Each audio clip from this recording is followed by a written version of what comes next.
Well, Kevin, right now we're seeing some flurry showers coming in, as Bill was mentioning. I'm holding right here a piece of scrap that they brought out. It looks like the front bumper. And it's tough to tell where the street begins and ends. We want to show you one of 22 rail cars here that have derailed. You can see they're all filled with coal and they're stacked up like dominoes. If you're a newspaper reporter and you come upon a town on fire, it seems intuitive that you'd get out your pen and your paper. But what if it were your office that was on fire? Take a look at what these folks left behind here. You can see a signed basketball, candles still lit. The best discount is what you can get for free. Well, we walked around to see what exactly can you get for free here at the Downs. And you can see behind me exactly what crews have on their hands. And the damage it left behind, well, you have to see it to believe it.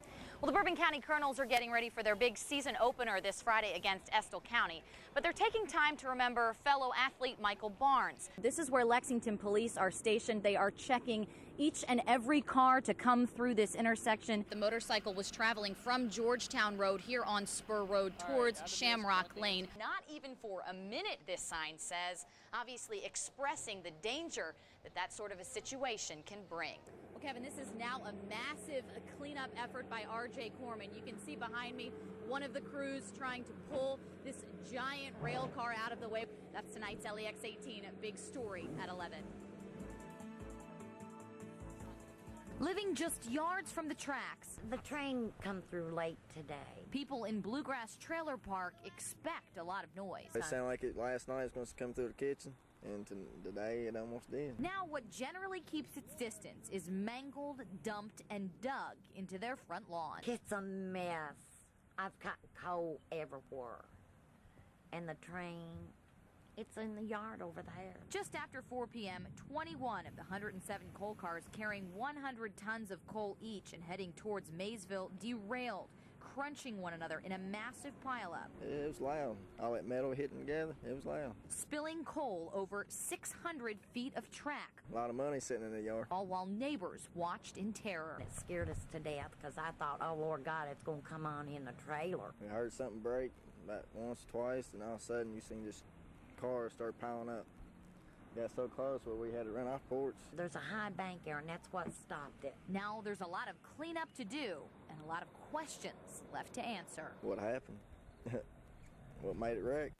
Again, you are still looking at this cleanup, which is expected to take a while to finish. Still no word on an official cause. That will also take a few days to determine. There are a lot of factors and possibilities here. Everything from the track having an internal error, we're told, to the train operator potentially making an error himself. R.J. Corman will be here overnight, we're told. In fact, they say that they'll be here straight through until all of this is cleaned up. We understand that could take anywhere from 24 to 48 hours to complete. It's a riverside town, so people here in Sawyersville are used to some seasonal flooding. But after 3 inches of water in 6 hours, people here are underwater. What do you do when your road becomes a river and your front lawn a lake? 6-7 feet deep, something like that. For most here, you watch and you wait. 205-15, go ahead and do it. That's unless you're part of this rescue team. Well, we're working on 24 hours right now without really any sleep, no dozing. Working around the clock. I'll let you know what's going on. Helping people who can't help themselves. Get you a status on that patient. For others, braving the water isn't part of their jobs. 1:30, started rising, and it started coming in fast. But today, none of that matters. We're all like a family, and we've just all banded together up here today to just try to save our jobs. And whether they're watching or waiting, I do anything for a Mountain Dew. everyone here is counting the hours until the waters recede and life returns to normal. Every time that people get flooded, they restart, rebuild, and wait for it to do it again. And while this seems like a lot of water, emergency responders tell us that this is nothing compared to the flood of 2004 when there were 2 to 4 feet of water on top of this road. For now, they're just counting their blessings that it's not that bad this time around. We are covering the news in Magoffin County from the LEX 18 mobile newsroom. Back to you. Crews who have been battling this 100-acre blaze all day think that they finally have it under control. And those who live on the fringe, well, they're just crossing their fingers. It's getting very, very, very, very hard. Their yard is filled with smothering smoke. I mean, the whole back is just engulfed. But for most of the day, It's right on the doorstep. leaving their watch hasn't been an option. I've had the water hose out all evening. A 100-acre forest fire was ready to take this house and a dozen others. I thought that was going to burn my swing. But firefighters and forest rangers got in the way, shaving a path between danger and what's still intact. It got to the fence. But there's still work to be done here. Just down the street, it's picked up again. Old holler tree, and it's got up inside of it, and if it falls, it stands a good chance of falling in this man's yard and maybe setting his house on fire, so we're going to try to get it knocked down. More frustrating than the flare-ups themselves is the reason for it all. Crews say this blaze was intentionally set. Don't set the woods on fire. It costs too much money and too aggravating to put out. The news is infuriating for the Gabberts as well, but at least they're okay for now. The Forest Service and the fire department says that we're safe, so we've got to believe that and be careful. While it seems things are under control for tonight, crews will be on standby throughout tomorrow, ready to respond in case anything flares up. With a rip, a roar, and a rally, big crowd, it's good weather, first ball game of the year. it's football time again here at George Rogers Clark. Well, we know we got to go out and battle. We know Bryan Station is an awful tough opponent. But tonight's game is about more than touchdowns and penalties. Everyone here is thinking about the Cardinal missing from the field.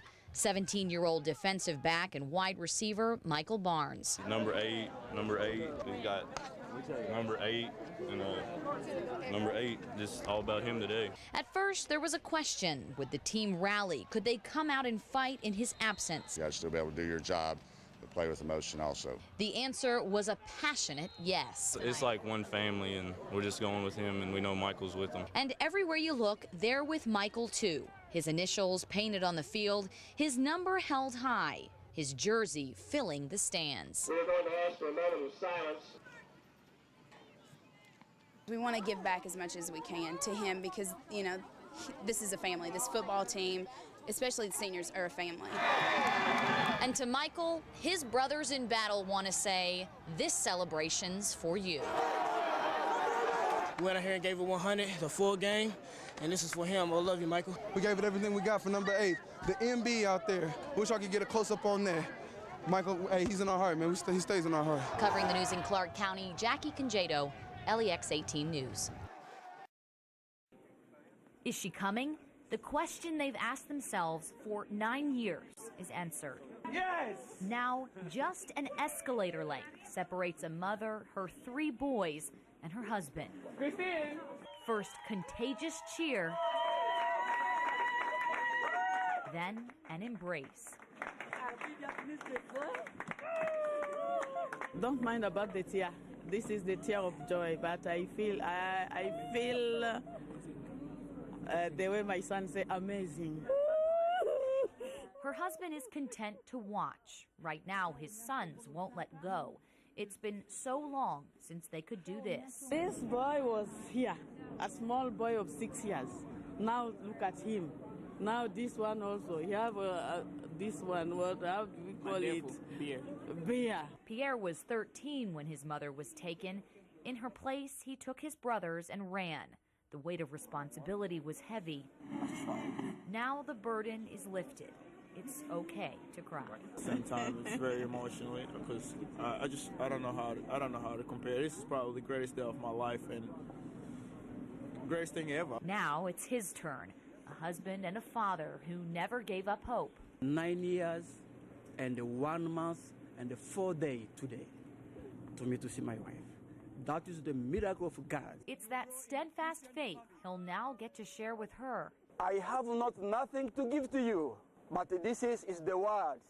Will keep you, will take care for you here in the United States of America. It's overwhelming, but not insurmountable, now that her family is there to pick her back up. Now I have courage. Yeah, you know, mother without kids, how you feel, and how it is. Now when I see my boys here, I'm happy. Well, each spring, people come from far and wide here to Keeneland, and so do the horses they come to watch. But before hooves can fly across the finish line, many need a pair of wings to get here. At Lexington's Bluegrass Airport, hopefully everybody's here. The prep process is in full swing for a high-profile arrival. We check everybody that goes in and out. How you doing, buddy? Security is tight. A plane full of world-class athletes is on its way. Right now, we're just waiting for the plane to get here, and as soon as they do, we'll have lots of action. Game time as the jet cruises in. The stars on this plane don't like to wait. They demand snappy, professional service. And you're not going to see LeBron James riding in coach class on Southwest. Same thing here. You could call him the head steward on this flight. Mike Payne is his name. Flying horses is his game. You can tell if someone's paying attention to you because when they ask you what you do for a living and they say, well, I fly horses. And they're like, wow, what? Or they say, oh, well, that's nice, and they turn their head. Well, you can tell they didn't pay any attention to you. And then they'll come back and say, what did you say again? Or what did you say you did again? He and his crew at Tech Sutton Forwarding Company have the routine down. We're the largest carrier of horses by air in the United States. Today's flight is full, 20 horses all the way from Ontario, California. 18 will race at Keeneland. These horses basically went from Santa Anita and Hollywood Park to Keeneland and Churchill Downs in about a 6-hour window, stall to stall. It's fast when compared to a 3-day drive, and included in the airfare is a complimentary in-flight snack. Keeps them occupied. It's more of a pastime to munch on the hay. The goal is to keep all passengers pacified. Horses are never polite, so if you upset them, they immediately, they start whinnying and screaming and stomping their feet, and the whole airplane shakes. Captain Eric Lund is well aware the cargo he's carrying can sometimes be worth 100 times the value of the plane itself. I've had as much as $250, $300 million worth of horses on a $3 million airplane. That means it's his job to keep it boring. The turbulence is bad enough, or things are going to be too rough, we just send them back to the barn. Go a different day. Hardy, Philly! One by one, the trip down the ramp and directly into the trailer is fast and orderly. We need this one over here and that one back there. Because when one goes, his neighbors like to follow. Because their buddy has gone, they think they need to go too. That's not to say there isn't room for a little horsing around. Yeah, we like to keep it fun, and there's a lot of camaraderie in it. And after all the celebs are loaded in their limos and the plane is, well, serviced, this crew will load up and take to the skies again. Today we're just moving horses. It's a barn with wings on it. An arson investigator is called to the scene of an apartment building fire in Lexington. It happened around 9 o'clock this morning on Cummins Court. We're told there was a small fire in front of the door to one of the first floor units. We have some breaking news to tell you about out of Rowan County. We're told crews were called to a serious crash along Highway 801 near Scotts Creek Marina. Jeff Allen joins us live by phone with more on the accident. Jeff, what can you tell us? When the calendars flip to August tomorrow, the Gulf oil disaster will have encompassed all or parts of 5 months. While cleanup continues on Gulf Coast beaches, federal officials say it is highly unlikely oil will escape the Gulf and reach the Florida Keys or the East Coast. Gorgeous all weekend. It's sad to hear that humidity is on its way back. It was funny. For one of the first times yesterday morning, I actually shut my air conditioning off in the car, but it's back on again now. Such a relief. Such a relief. Thank you, Christy. A woman suffers life-threatening injuries after a crash along Ironworks Pike, and police say they believe alcohol was involved. Police tell us that just after 7:30 tonight, a woman was driving a Geo Prism west on Ironworks and turned left into a truck stop, but didn't yield to a minivan. After years of waiting, hoping, and legal wrangling, a Sprint Cup race is finally coming to Kentucky. 2 more Cats paid a visit to Lexington today to help out their old coach. Coming up next in the LAX 18 Sports Zone, Patrick Patterson and Eric Bledsoe talk about how life is going in the NBA.